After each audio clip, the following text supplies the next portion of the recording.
The Mini Cooper, that cheeky little classic that once ruled British roads, has somehow faded into the mists of automotive history, becoming more museum piece than daily driver. Picture this. A car so revolutionary it made Ferraris look silly on rally stages, so British it practically bleeds tea. Yet today you're more likely to spot a unicorn in London traffic than an original Cooper. But here's the twist nobody talks about. This supposed death of the classic Mini wasn't natural causes, it was corporate euthanasia, dressed up as progress, and the weapon was a German checkbook that transformed our beloved underdog into something unrecognisable. Now, before we dive into how BMW essentially performed automotive surgery on our national treasure, let me take you back to where this magnificent little troublemaker began. And trust me, what you're about to hear includes some properly controversial bits that Mini enthusiasts would rather keep quiet. Picture Britain in 1956. The Suez crisis had just sent petrol prices through the roof. Sound familiar? And suddenly those big, thirsty British saloons looked about as practical as heating your house by burning fivers. Leonard Lord, the head honcho at the British Motor Corporation, had a problem. He needed something revolutionary, something that would make those bubble cars flooding in from Germany and Italy look like the silly toys they were. Enter Alec Issigonis, a Turkish-born British designer who chain-smoked, despised committees, and had the rather radical idea that cars should be built for actual people rather than automotive journalists. Issigonis didn't just think outside the box, he took the box, turned it sideways, stuck the engine in it transversely, something nobody had successfully done before, and created 80% passenger space in a 10-foot-long car. Absolute madness, they said. It'll never work, they said. The original Mini launched in August 1959 as both the Morris Mini Minor and Austin 7. Yes, two names for essentially the same car, because British automotive management was about as organised as a pub quiz team after closing time. The price? £496 and change, which sounds like pocket change now, but was actually considered a bit steep for what looked like a motorised biscuit tin. Here's the kicker though. BMC allegedly struggled to make a profit on them initially, with some sources suggesting they were losing money on each sale. That's right, British business acumen at its finest. What made the original Mini special wasn't just its size, it was the engineering brilliance hidden beneath that innocent exterior. That transverse engine layout I mentioned? It meant the Mini had a wheelbase that took up nearly the entire length of the car. No wasted space on a long bonnet or boot. The suspension? Issigonis used rubber cones instead of steel springs, partly because he was obsessed with simplicity, partly because his mate Alex Moulton had developed this bonkers rubber suspension system, and partly because it made the car handle like it was on rails. And speaking of handling, here's something the history books often gloss over. The original Minis were absolutely terrible in several ways. The floor would flood in heavy rain because the door seals were about as watertight as a colander. The sliding windows, chosen to maximise elbow room, would ice shut in winter. The gear change felt like stirring a bowl of rocks with a pool cue. The door bins were specifically designed to hold a bottle of Gordon's gin and tonic bottles. Issigonis had his priorities straight. But none of that mattered one jot, because when you pointed a Mini at a corner, something magical happened.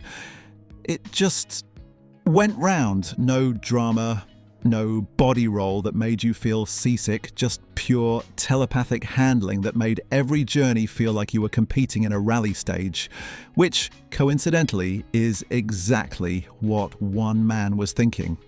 Now, before I tell you how a Formula One constructor turned this shopping car into a giant killer, make sure you hit that subscribe button and ring the notification bell. Because what's coming next includes a story about how the Mini embarrassed Ferrari so badly they tried to get it banned from racing. Seriously.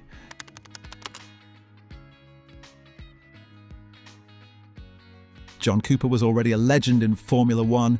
His rear-engine cars had revolutionised Grand Prix racing when he took one look at Issigonis' creation and saw something nobody else did. A racing car disguised as a suburban runabout. This wasn't just any Formula One constructor, mind you. Cooper had just won back-to-back world championships in 1959 and 1960 with Jack Brabham at the wheel, making every other team scramble to copy their rear engine layout. Within 2 years, every F1 car on the grid had its engine behind the driver. That's the level of visionary we're talking about here. Cooper convinced Issigonis to let him breathe on the engine, and in 1961, the Mini Cooper was born. The standard Mini's 848 cubic centimetres engine was stretched to 997 cubic centimetres. Twin SUHS, 2 carburettors were bolted on, a close ratio gearbox was fitted, and suddenly this humble shopping car was producing 55 horsepower. Doesn't sound like much. Well, when your car weighs about as much as a modern motorcycle helmet, 55 horses feels like 500. The first public demonstration, Cooper arranged for Roy Salvadori to race one against an Aston Martin DB4 at Brands Hatch. The Mini won by over a minute. The Cooper S followed in 1963, and this is where things got properly mental. 1,071 cubic centimetres, later 1,275 cubic centimetres, 7.5-inch front disc brakes, revolutionary for a small car, servo assistance and enough grunt to embarrass cars costing 10 times as much. Here's a fact that'll blow your mind. The Cooper S had a higher top speed than a Jaguar E-Type on a twisty road. Not because it was more powerful, it absolutely wasn't, but because you never had to brake. The thing cornered so flat you could take roundabouts at speeds that would have an E-Type driver reaching for their sick bag.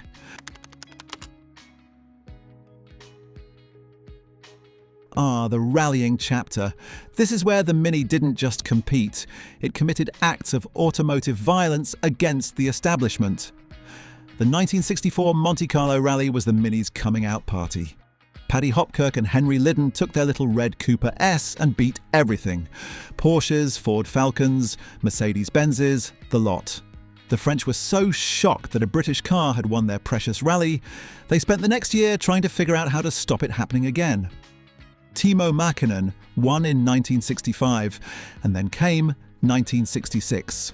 The controversy that Mini fans still get angry about. The Cooper S finished first, second and third.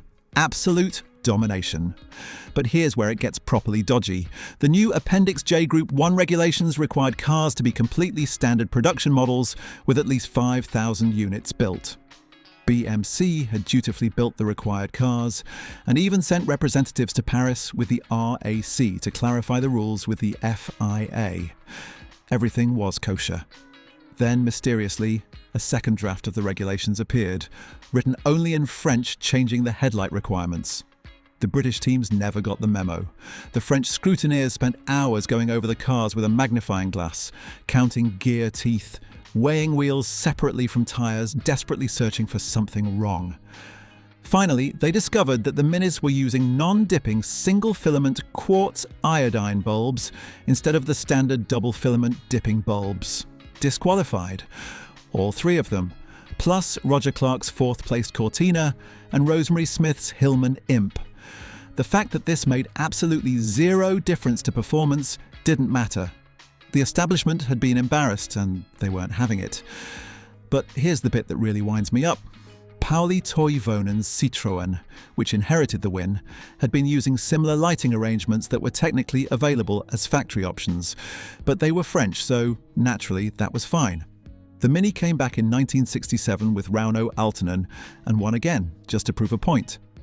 Stuart Turner, BMC's competition manager, later claimed the disqualification generated more publicity than winning would have done. Now we can't talk about the Mini without mentioning its film career, can we? The 1969 Italian Job is obviously the big one. 3 Cooper S models dancing through Turin, making the Mafia look like Muppets. Fun fact, according to Wikipedia and various sources, all 16 Mini Coopers used in the film were destroyed or rendered unroadworthy during filming. The famous sewer tunnel chase? They had to remove the engines and tow the cars through because the exhaust fumes in that confined space would have killed everyone. Health and safety wasn't really a thing in the 60s. 6 damaged Cooper S's were reportedly left in a Turin lockup after filming, their fate unknown to this day. But here's something most people don't know. The Italian Job wasn't even the Mini's first major film role. The Mini appeared in over 200 films and TV shows during its original run, usually playing the plucky underdog or the fashionable city car. Austin Powers' Union Jack Mini? Mike Myers specifically insisted on it because, in his words, nothing says swinging 60s Britain like a Union Jack Mini Cooper. The man had a point. Rock stars drove them, the royal family drove them, students drove them, bank robbers drove them. Peter Sellers had one with wickerwork sides. George Harrison's was psychedelic. Twiggy's was pink. Steve McQueen had several. The Beatles famously gave away a Mini painted in psychedelic colours as a competition prize. Right, here's where the story gets proper controversial. If you're enjoying this deep dive into Mini history, especially the bits the BMW marketing department would rather forget, smash that like button and leave a comment about your Mini memories. Because what I'm about to tell you about the BMW takeover might make your blood boil. 1970s and 80s weren't kind to the Mini. British Leyland, that catastrophic merger of every failing British car company, took over BMC in 1968 and proceeded to run it with all the competence of a drunk badger trying to perform brain surgery. They kept making Minis because they sold, but they never properly developed it. The Metro was supposed to replace it in 1980. It didn't. The Mini just kept soldiering on, increasingly anachronistic, increasingly difficult to make comply with modern safety and emissions regulations. By the 1990s, the Mini was a dinosaur. A lovable dinosaur, sure, but still using an engine design from 1951 and a body shell that had barely changed since 1959. Rover Group, which had risen from the ashes of British Leyland, couldn't afford to properly update it, but couldn't kill it because it was too iconic. Enter BMW in 1994, buying Rover Group and, with it, the rights to the Mini name. BMW spent 6 years deliberating about what to do with the Mini.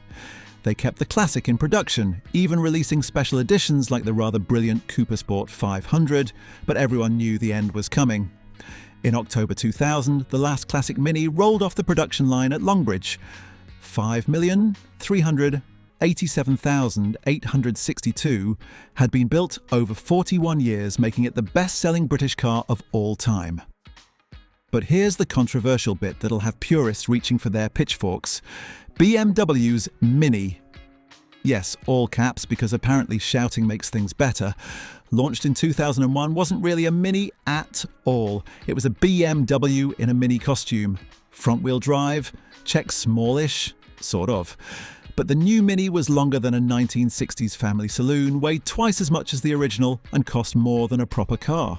It was like replacing fish and chips with sushi and calling it traditional British cuisine. Don't get me wrong, the BMW Mini is a perfectly competent car. It handles well, it's safe, it's reliable in a way the original never was. But it's also a fashion accessory for people who think they're buying heritage but are actually buying marketing. The original was innovative. The BMW Mini is retro pastiche. The original was about maximum space efficiency. The BMW Mini is about maximum profit margins. What really grinds my gears is what BMW didn't carry over. The original Mini's genius wasn't in its cutesy looks or its British quirkiness. It was in its engineering philosophy. Issigonis obsessed over every millimetre, every gram. The ashtrays were square because Issigonis smoked king-size cigarettes and round ones would crush them. The boot was exactly the right size for a case of wine. The gear stick was positioned so you could change gear while keeping your elbow on the armrest. The heater controls were simple sliding levers because cables were lighter and more reliable than the vacuum-operated systems everyone else used. Even the famous 10-inch wheels weren't just for looks. They maximised interior space and reduced unsprung weight, improving both ride and handling. The whole car was an exercise in purposeful minimalism, where every decision served multiple functions. Nothing was style for style's sake. The BMW Mini, it's got cup holders that'll take a Starbucks venti and a touchscreen infotainment system that's more complicated than the Apollo guidance computer. It's got safety equipment that weighs more than an entire original Mini. It's got excitement packages and pepper packs and enough optional extras to double the price. The door handles are purely decorative. They don't even open the bloody doors, you have to pull a hidden cable. It's design theatre, not design function. Issigonis would have had an aneurysm. Here's a statistic that'll make you weep. The original Mini was 3.05 metres long and weighed about 635 kilograms. The current Mini Cooper is 3.98 metres long and weighs 1,310 kilograms. It's not a Mini, it's a maxi pretending to be a Mini. It's automotive catfishing. Today, so where can you find a proper Mini in 2025? Well, they're becoming rarer than honest politicians. Classic car shows, obviously, where they're usually tarted up to within an inch of their lives and treated like Fabergé eggs. But the real ones, the honest ones, are hiding in suburban garages under dusty covers, owned by people who bought them new and can't bear to part with them. Prices have gone absolutely mental. A decent Cooper S that would have cost you £3,000 in 2000 now fetches £30,000 or more. Even a basic non-Cooper Mini in good nick will set you back £10,000 minimum. The really special ones, the Cooper S Works cars, the Radford conversions, anything with interesting provenance, are six-figure cars now. Investment bankers are buying them as alternatives to art, which is about as far from Issigonis' vision as you can get. If you want to buy one, here's my controversial advice. Don't buy a restored one. Buy an honest, slightly tatty one that's been maintained but not molested. Every Mini that gets restored to concours condition is another one that'll never be properly driven again. These cars were built to be thrashed down B roads, not polished with expensive wax and trailered to shows. The Japanese are massive Mini fans, and they're importing them by the shipload. Australia and New Zealand too. There's something deeply ironic about cars designed for British weather and British roads ending up in countries where it never rains and the roads are actually maintained. But at least they're being driven there, not locked away in climate-controlled garages. Here's what really gets me. BMW had the opportunity to make something genuinely revolutionary with the Mini brand. Electric power would have been perfect. Instant torque, low centre of gravity, simple engineering. Imagine a proper Mini-sized electric car with modern safety, but classic Mini principles. Small battery pack mounted low for perfect weight distribution. Motors in the wheels like the original had its gearbox in the sump, maximising interior space. They could have created the Tesla of city cars before Tesla even existed. Instead, they made the Mini Electric, which is just a regular Mini with batteries shoved in it and a range that wouldn't get you from London to Birmingham without stopping for a charge. Think about what Issigonis would have done with modern technology. Carbon fibre. He'd have made a Mini that weighed 400 kilos. Active suspension. He'd have made it handle even better while using less space. Fly-by-wire controls. He'd have eliminated the steering column entirely for more legroom. But BMW went the opposite direction. They took a simple idea and made it complicated, took a light car and made it heavy, took an affordable runabout and made it a premium product. They even tried to make a Mini Countryman, a bloody SUV. It's like making a vegan black pudding or alcohol-free whiskey. Completely missing the point. The Cooper family themselves were reportedly horrified when they first saw the BMW Mini prototypes, but by then the contracts were signed and the die was cast. The classic Mini represented everything that was brilliant about British engineering when we actually tried. Innovative, slightly mad, but absolutely fit for purpose. It democratized motoring, made performance accessible, and proved that bigger isn't always better. The BMW Mini represents everything that's wrong with modern cars. Oversized, overweight, overpriced, and overwhelmingly ordinary beneath the retro styling. So there you have it. The story of how the Mini Cooper went from giant killing rally weapon to glorified fashion accessory, from working class hero to middle class status symbol, from British innovation to German interpretation. It's a cautionary tale about what happens when accountants and marketing departments get their hands on genuine automotive genius. But here's the thing. The original Mini spirit isn't completely dead. It lives on in every hot hatch that prioritizes handling over horsepower. in every car designer who chooses function over frivolity, and in every driver who understands that the best drives aren't always in the fastest cars. The classic Mini proved that automotive joy isn't about size or price or power. It's about the connection between human and machine, about mechanical honesty, about the grin you can't wipe off your face when you nail that perfect corner. If you've enjoyed this deep dive into the real story of the Mini Cooper, warts, controversy and all, then do us a favour and hit that subscribe button. Ring the notification bell while you're at it, because next week we're tackling another automotive sacred cow, the truth about the Jaguar E-Type and why Enzo Ferrari was actually taking the piss when he called it the most beautiful car ever made. Trust me, you won't want to miss that one. And if you've got Mini stories of your own, stick them in the comments below. I read every single one, especially the ones telling me I'm wrong about the BMW MINI. Spoiler alert, I'm not. Until next time, keep it sideways, keep it real, and remember, it's not about the size of your car, it's about the size of your courage when you're approaching that roundabout at deeply antisocial speeds. Cheers.